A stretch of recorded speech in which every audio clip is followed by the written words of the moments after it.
eu tava lá fazendo meu curso de gerontologia online, porque era para ser presencial, mas com a pandemia não foi possível, e trabalhando também online.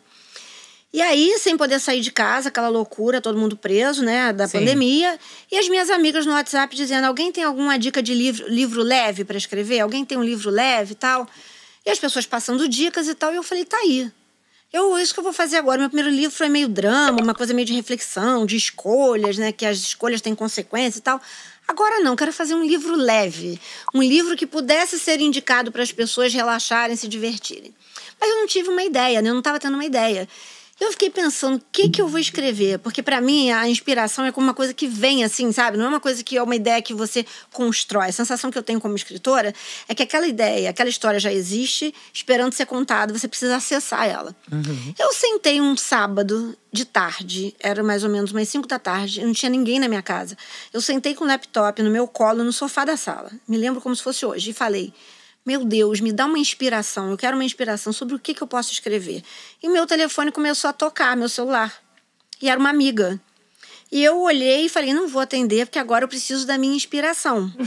E ela me ligando. Estava no silencioso, mas eu estava vendo. E eu, não vou atender. E aí, isso me lembra aquela tirinha que mostra um cidadão em cima de um telhado, numa enchente, pedindo a Deus uma ajuda. E chega uma pessoa com um barquinho e ele diz, não, porque agora eu tô pedindo ajuda a Deus. Na verdade, era isso. Fiz igual. Eu tava pedindo a Deus uma inspiração, o telefone começou a tocar e eu não queria atender. Só que continuou tocando, ela não desistia. Ainda bem que ela é insistente. E aí eu falei, não vai ser agora que eu vou ter inspiração, vou ter que atender essa minha amiga. E quando eu atendi essa minha amiga, ela me contou que ela estava namorando um homem que ela tinha conhecido pelo Tinder. Ela estava namorando ele, sei lá, uns 3, 4 meses. E ela tinha finalmente descoberto que ele estava namorando umas 2 meninas ao mesmo tempo que ela. Na pandemia. Que ótimo. Passando Covid. Exatamente, uma maravilha. Maravilhosa. Doenças. Essas pessoas. Por que foram 686 mil mortes? Por causa dessas pessoas. Por causa dessas pessoas. E aí, ela me disse que estava namorando esse rapaz e descobriu que ele namorava mais 2. Eu falei, não, mas peraí, você tava ficando com ele. Ela, não, namorando. Eu falei, não, você não podia estar namorando uma pessoa que tinha outras 2 namoradas. Porque como é que é a logística? Que é um cara, ele é chefe de logística da Lancôme. Logística! Como é que é? O cara é chefe de logística. E ela disse, não, é porque ele tem um filho do primeiro casamento. E quando ele não está com uma de nós, ele sempre diz que está com filho. Sim. Ou seja, ele nem ficava com filho. Porque ele tava com 3 mulheres. O filho era só a desculpa pra poder administrar. De repente, esse filho nem existe. Gerenciar. O filho era o álibi. Nossa, e aí, gente, ele dizia... que poder. Então, toda vez que ele estava com uma mulher e outra ligava, ele mandava uma mensagem, eu tô com meu filho. E ele dizia pra elas que quando ele estava com o filho...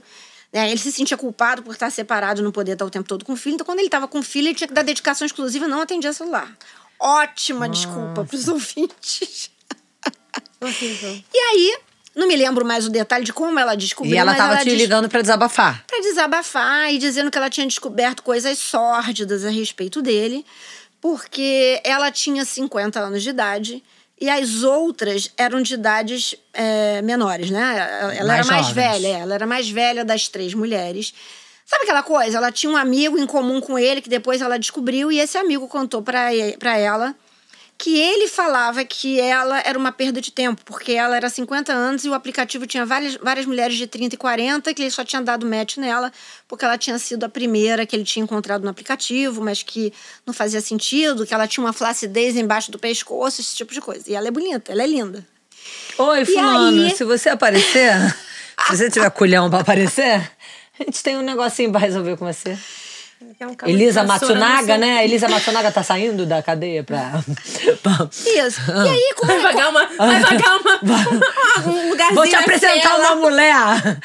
E aí eu me sentia, né, com empatia, me sentindo no lugar dela, pois uma mulher de 50 anos, até porque eu também devo ter a minha flacidez aqui no meu pescoço. Que nojo! Isso, e aí eu fiquei com muita raiva. Deve ser um pau muito bonito, né? Nossa, deve ser um pau saco que não é flácido. Aquele pau mole, aquele saco flácido e nojento, cheio de pelo. Isso, e aí eu fiquei muito revoltada com a história. Eu conversei com ela, dei uns conselhos, fiquei muito revoltada. E depois que eu desliguei o telefone, eu tava afetada, né? Principalmente porque eu tenho 50 anos, então me coloquei no lugar dela. Sim.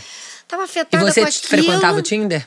Frequentava. Quando eu tava solteira, eu frequentava. Inclusive, isso também dá uma outra história. Porque aquele meu ex-marido que eu comentei, ele tinha... O do sítio? Isso, ele tinha 14 anos a mais filhos. do que... Não é pai dos meus filhos, não. Meus filhos foram Tem história. Tem 3 casamentos aí, Juliana. 3 casamentos. Tá, além do namoro atual. Isso. Tá. E aí, quando rolou a infidelidade, eu me separei, a minha autoestima ficou lá embaixo, né? Vocês podem imaginar. Sítio, porque um homem que é 14 anos mais velho do que você e te trai, você fica, poxa, né? Onde é que foi que eu errei? Eu achava que eu era uma companheira espetacular, maravilhosa. Não tava vendo onde é que eu tinha errado. Né? Hoje não. O que você acha com essa mulher? Fiquei até nervosa agora. Calma aí. Tá. É óbvio. Onde você errou, gostar de homem. O erro é esse. Esse erro é imperdoável. Mas nós também cometemos. Também cometemos. A gente assume. E aí, o que aconteceu? Quando ele terminou... Quer dizer, eu terminei por conta da infidelidade, eu fiquei muito mal, gente. E eu tinha muitas reuniões pra fazer no meu trabalho. E assim, eu tô há 18 anos na empresa onde eu trabalho. Nessa época, tinha o quê? 15 anos de trabalho nessa empresa. Eu tinha um nome a zelar, né? As pessoas gostavam do meu trabalho, eu era reconhecida. Só que eu comecei a ir pra reuniões em que eu não conseguia escutar absolutamente nada do que as pessoas estavam falando. Porque eu estava muito transtornada com aquela situação, porque foi uma traição que eu não esperava. Sim. E quando é um cara mulherengo, mas sabe aquela pessoa que você põe a mão no fogo? Era o caso. Então eu tava muito transtornada. Não existem. Não existem. E aí, mas é que era um acordo monogâmico, então você se sentiu muito... E era uma pessoa que realmente me passava essa confiança, né? Assim, eu não me considero nem uma pessoa tão ingênua, mas me passava confiança. E aí, enfim, eu tava muito destruída, muito mal. E aí eu falei, bom, eu não tenho condição de trabalhar, porque eu fui para umas reuniões que eu não estava conseguindo aportar, eu não escutava o que as pessoas diziam, dizer que eu não entendi, enfim. Eu falei, gente, eu não posso jogar na lama a imagem que eu construí durante tantos anos. Eu preciso dar um break, preciso sair um pouco. E aí eu resolvi tirar férias. E graças a Deus eu tinha umas economias e resolvi fazer uma viagem muito interessante para Grécia. Dá licença que eu vou sofrer na Grécia. Isso, fui para as Ilhas Desculpa, Gregas. pessoas. Fui para as Ilhas Gregas. Até liguei para minha agente de viagem na época e ela falou, você tá louca? A gente tá no início de agosto, é férias na Europa. Se você for para Grécia agora, você só tem 2 opções. Ou os hotéis mais caros ou os mais espelunca. Eu falei, minha amiga, os mais caros, porque eu já tô sofrendo a espelunca não dá. Pego os mais caros. E fui. E uma amiga minha da faculdade falou, não, eu vou com você. Eu ia sozinha, mas minha amiga foi comigo. E aí, quando eu voltei pro Brasil, entrei no Tinder. E quando eu entrei no Tinder, um pouco tempo depois, dei match. Detalhe, na hora de botar o filtro de idade, como eu já tinha me relacionado com homens mais velhos, eu botei o filtro de 18 a 80. Tá zoando. Não, mentira, tá. Sério? Real, oficial, 18 a 80? O filtro de 18 a 80. Mas no Tinder o pessoal, né, não passa de 60. Botei lá, filtro. Muito maravilhoso, de 18 a 80. E aí, comecei a dar match nas pessoas que eu achava interessante, né? No caso, como o Tinder é um cardápio, né, ali de fotos, você só vê, na verdade, uma foto. Você não tem muito conteúdo. Então, era uma pessoa bonita, eu tenho um problema sério com estética, porque eu gosto de homem bonito. Eu era bonita, eu dava like. Era bonita, eu dava like. E aí, deu um match com um rapaz, na época, de 24 anos, né? E nessa época eu tava com 45. E lindo, menino lindo. Depois eu mostro a foto pra você quando acabar aqui. Eba. E aí eu falei assim, gente, 25 anos, não é possível que eu vou fazer isso. Mas vou.